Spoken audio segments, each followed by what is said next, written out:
அஸ்ஸலாமு அலைக்கும் வரஹ்மத்துல்லாஹி வபரகாத்துஹு. கண்ணியமான இஸ்லாமிய பெருமக்களே, ஒரு ஹதீஸில் பெருமானார் ஸல்லல்லாஹு அலைஹி வஸல்லம் சொல்கிறாங்க, ஒரு பெண்ணு 4 காரியத்திற்காக வேண்டி மனம் முடிக்கப்படுகிறாள். 4 காரணம். 1வது மால், பணத்திற்காக. பார்ப்பாங்களா இல்லையா? ஃபேமிலி எப்படி, வசதியான ஃபேமிலியா, சொந்த வீடு இருக்கா, கூட பிறந்தவங்களா, நல்ல வசதியானவங்களா, பாப்பா என்ன பண்ணுறாரு, லிமாலியா. 2வது ஹசபியா, அப்படி குடும்பம் எப்படிப்பட்ட குடும்பம், அந்த குடும்பம் ஊரில் பெரிய குடும்பமா, அந்த குடும்பம் ரொம்ப ஃபேமஸான குடும்பமா, அந்த குடும்பமா, இந்த குடும்பமா, பார்க்குறாங்களா இல்லையா? ஹசபியா. 3 சொன்னாங்க ஜமாலியா, அழகுக்காக.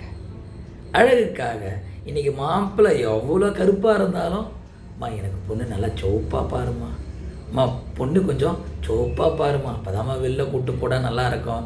வெளில கூட்டு போனால் வெளிலுக்கிறவங்க பார்க்குறதுக்கா சோப்பே எப்பா. அப்போது எல்லாமே அழகை எதிர்பார்க்குறேன். 4வது சொன்னாங்க ஸல்லல்லாஹு அலைஹி வஸல்லம், வலிதீனிஹா, அவருடைய மார்க்கப்பட்டிற்காக. இந்த பொண்ணு தொழுவாளி, குர்ஆன் ஓத தெரிஞ்சவள், அஹ்லாக்கானவள் அப்படின்றதுக்காக வேண்டி, இந்த 4 தன்மைகளுக்காக வேண்டி ஒரு பெண் நிக்கா செய்யப்படுகிறார். இந்த 4 காரணத்தை பார்ப்பான். இதில் ஸல்லல்லாஹு அலைஹி வஸல்லம் கடைசி என்ன சொல்கிறாங்கன்னு சொன்னாக்கா, இந்த 4ல் தீனுக்கு மிக முக்கியத்துவம் கொடுங்க. அதாவது 4மே கிடச்சிச்சா நூறுன் அலா நூறு.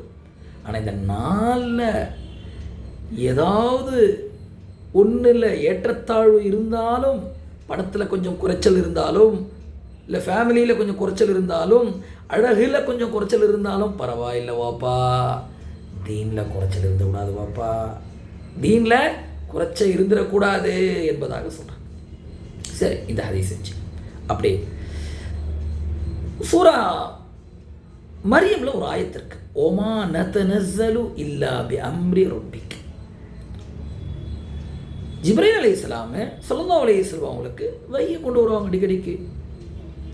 கொஞ்ச நாள் வரவே இல்லை.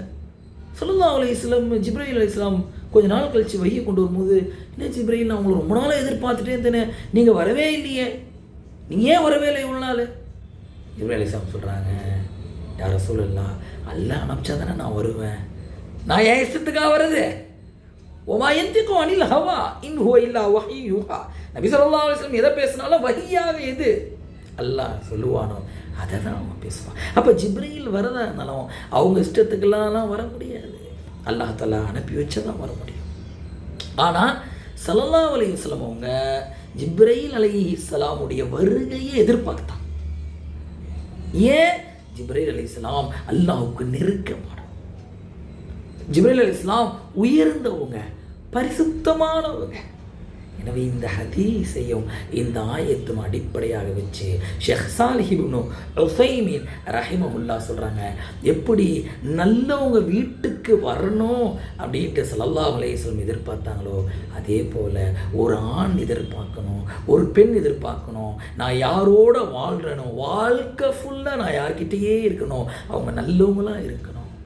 வெறும் காசு மட்டும் நோக்கம் கிடையாது, அழகு மட்டும் நோக்கம் கிடையாது, வெறும் குலம் மட்டும் நோக்கம் கிடையாது.